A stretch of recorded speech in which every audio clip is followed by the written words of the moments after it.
Aujourd'hui, Albert a apporté une surprise pour son pique-nique avec Oscar. Une boîte jaune.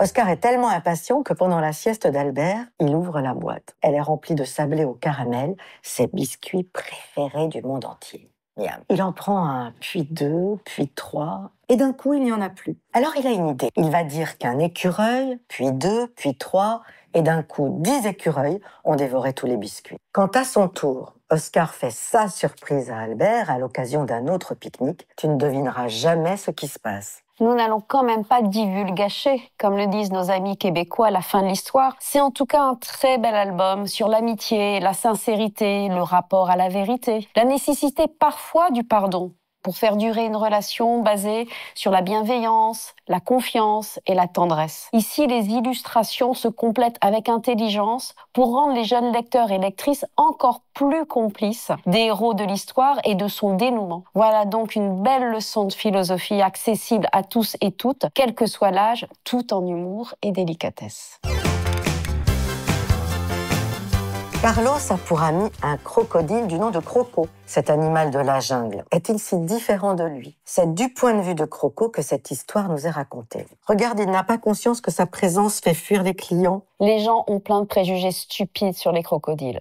Heureusement, Carlos, lui, n'en a pas. Carlos accompagne Croco chez sa grand-mère dans la jungle. Sur le chemin, Carlos pose 1000 questions. C'est quand qu'on arrive? Qui habite là? Et il y a quoi? Croco, en grand frère pédagogue, il répond avec une patience exceptionnelle. Ça peut être très utile et nécessaire de se poser des questions et de savoir faire l'idiot devant l'ordre du monde. Comme je suis d'accord avec toi, tous trois vont passer un bon moment car elle entame le récit de l'enfance de Croco. Lui aussi a été insouciant. En les voyant ainsi, on pense aux 3 âges de la vie. Mais l'idéal ne serait-il pas de faire vivre en permanence en nous ces 3 états? Celui de l'étonnement, de la recherche de sens et de la transmission avec et pour les autres. C'est justement peut-être cela que permet aussi la lecture avec nos enfants ou petits-enfants de ces albums jeunesse, dans de beaux moments de connivence et de partage.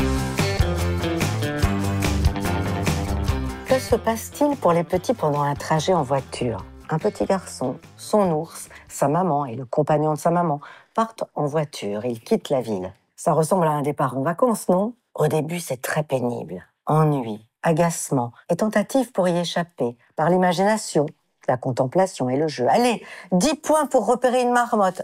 Et enfin, les pauses, bienvenue. D'un seul coup, on est arrivé. Tout est effacé, l'ennui, l'agacement, la durée du voyage. Le paysage vous happe, les vacances commencent. L'album nous propose en fait une autre épopée, une échappée belle dans l'imagination sans fin de l'univers enfantin du jeune marin, le bien nommé. L'album est lui-même un terrain de jeu où les illustrations à la frontière du réel et du fantastique, de la réalité et du rêve nous emmènent très loin. Nous en conseillons donc vivement la lecture et pas seulement en voiture sur la route de la plage. Wouah! Oh! Mais quelle grosse grenouille! Mais je suis pas une grenouille! Quelle grosse grenouille! Mais je suis un dragon!